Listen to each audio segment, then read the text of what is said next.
Greetings, school board members.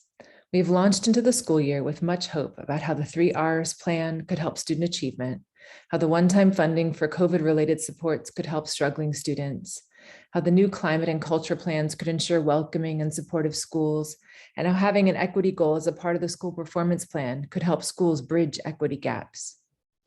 As we get into the new rhythm of school, we are seeing the reality of being back reveals a tension between these hopes and what is actually possible. We are hearing that school staffing is stretched thin in many schools.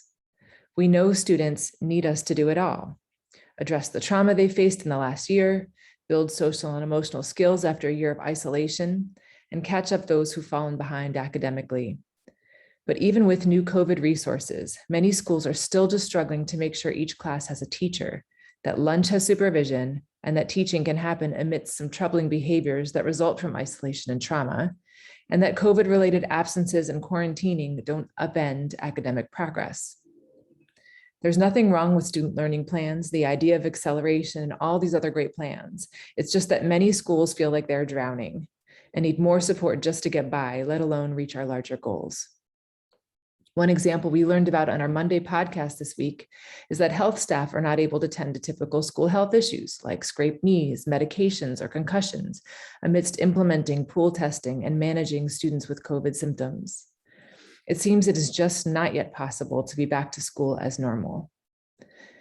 But we believe that acknowledging where this is true could help us to address these real and concerning gaps in instruction and support. In this context, we recommend that our accountability efforts focus on whether schools are getting the resources and staffing that they are supposed to have, that they need to be able to achieve the expected outcomes. To this end, we would like to see a report on staffing at each school, not just if there's an adult in a room, but an account of where there are subs and paras filling in. This has an impact on continuity and the quality of teaching and learning. Are the added staff people in charge of pulling out students who need tutoring able to do that work, or are they being pulled elsewhere?